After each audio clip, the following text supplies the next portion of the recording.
ډېره د خوشحالۍ خبره ده چې کوم کور مهم روان دی د چا لږې لږې شانتې ګیلې شکوې وي سکندر حیات خان شیرپو بالکل هغې خلکو ته دعوت ورکړی ستاسو ګیلې شکوې به لرې کېږي داسې هېڅ خبره نشته نو خپل کلي وي نو چې کومو خلکو به اکثر موږ ته پیغور راکړو چې یاره شیرپاوال چې کوم دی تاسو د الیکشن په وخت کې نه روزئ یا ووټ نه اچوئ نو هغه سلسله چې کومه ده انشاءالله به حال کېږي او هغه سکندر حیات خان شیرپو په وجه باندې چې کوم ځای کې داسې یو سړی وي چې هغه خفه دی نو بالکل د حجرې پلیدیان سره رابطه کولی شي شاهجان سره رابطه کولی شي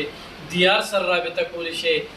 بل ملګري ورکر سره رابطه کولی شي نو سکندر خان ته په دغې ځان بدي نه ښکاري خو غواړي چې دا کومه علاقه لس کاله متاثره پاتې شوله د دې خلکو کومې مسلې وي هغه پر ځای پاتې شولې چې نور مزید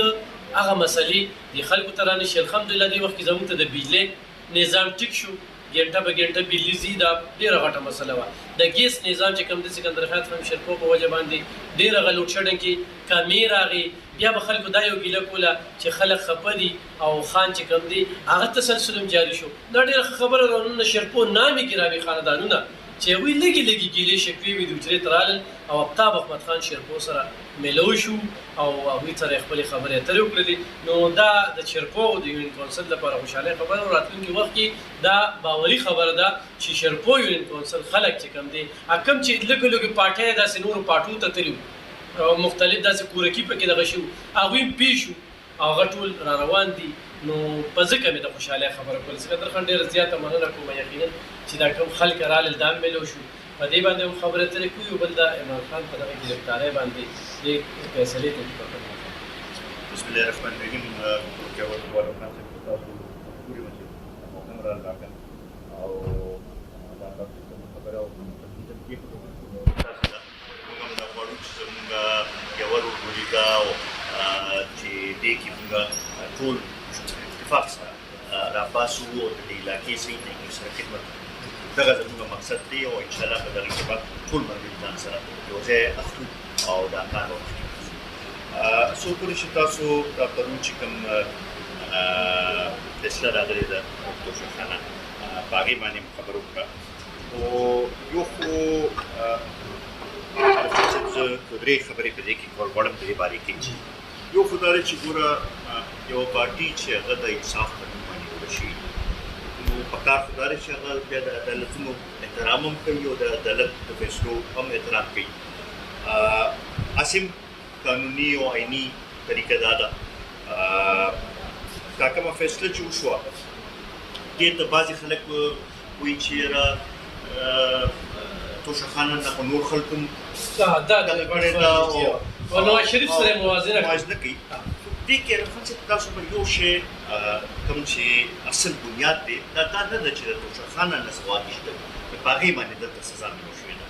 سزا په دې ملو شوې ده یا کیس چې کوم وو هغه دا یا کوم الزام چې وو هغه دا و چې بی کوم شی غشتلی دی هغه بیا خپل اساسو کې ظاهر کړی نه دی اصل خبره دا ده د الیکشن کمیشن چې څومره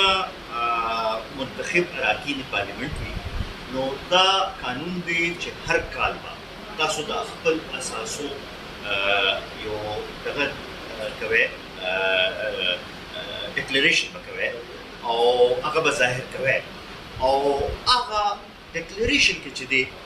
هغه څیزونه دوه کاله که زه نه غلطېږم چې کوم فیکټس چې کوم میډیا نه رامخامخ شوي دوه کاله ظاهر کړی شوي نو اصل بنیاد او اصل خبره چې ده هغه دا ده چې ولې ظاهر نه کړی شو دې فیصلې کې چې څه لږ ډېر موږ نن اخبار کې موږ کتل او څه دغه نو هغې کې جج هم دا ذکر کړی دی چې یو طرف ته خو د څلورو چیلو ذکر کوي په خپل اساسو کې او بل خواته د ګډو د امیلونو د سرو ذکر نه کوي نو دا هغه بنیاد هغه دغه دوی سره ګورئ خو سم د اپیل حق شته که دوی ته په دې فیصلې کې څه حکم ښکاري اپیل دی های کورټ شته سپریم کورټ شته او پای کې دوی اپیلز کولی شي نو دا پکار دا ده چې دې ته موږ دې دغه سره وګورو زمونږ بعضې خلک دا ډېر دا خبره کې ډېر په اسانو ټکو باندې تاسو موږ پرېږدو چې یاره په اساسو کې او د 17 نه واله 2023 پورې کې دا بالکل او تر دې چې په درېیو کلونو کې د 15 لکو باندې چرته زه هغه په خپل ځای باندې بیا نوټ لګا خو چې دا کوم د دې کیس بنیادونه هغه دا و چې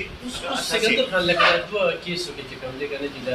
دته دوه پیلونو اخیستل دوه چې نواز شریف یا یوسف رضا ګیلاني یا نور دغې باندې خلک دغه دي چې هغوی دا مقرر نه کوي ګوره اوس عرفان صاحب دا نن چې کوم خلک اعتراضات کوي یا دغه کوي هغوی در پکې نواز شریف کیس سره موازنه نه شو کوي د یوسف رضا ګیلاني کیس سره آی کې دې کې فرق دی هغوی ته خو ډایرکټ د سپریم کورټ نه ولا دغه کړو ډسکوالیفای کړو او د اپیل حق مو سره نه دې ته خو دلته کې سیشن کورټ وشو د های کورټ د سپریم کورټ دوه اپیل وته دغه ملاویږي نو دا یو لوی فرق دی هغه سره زه خو دا ګڼم چې ګوره احتساب ته پکار دی چې هر پولیټیکل لیډر ځان تیار ساتي او احتساب ته پیش کول او د قانون او آئین نه بالاتر یې څوک نه دي او په دغې حوالې سره پکار دی چې دوی دې فیس کړي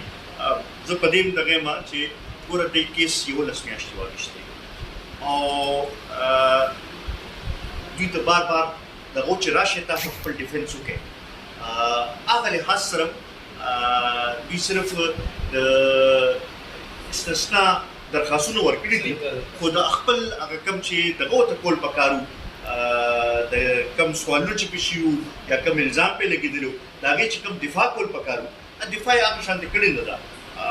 دغه اوس زه نه پوهېږم چې دوی د لیګل ټیم څه سټرټیجي وه او ولې داسې دغه کوم اوس سکندر خان لکه دوی د شروع نه بس غل خو عمران خان له چې آوټ ورکړی دی نو کرپشن دی کرپشن یعنې سرټیفاید غل دی ثابت شو پرون چې د دوی کوم کارکون هم پیښ شو کارکون ډېر مو داسې دغه کړې چې هغوی یو دا عجیبه شانتي نه مو ته ویله کرپشن دغه کولې پرون په 400 کې 8 دي 15 کسان وروسته ورته ګرفتار کړي دي نو ډېر هغه د خلکو هغه حسد او دغه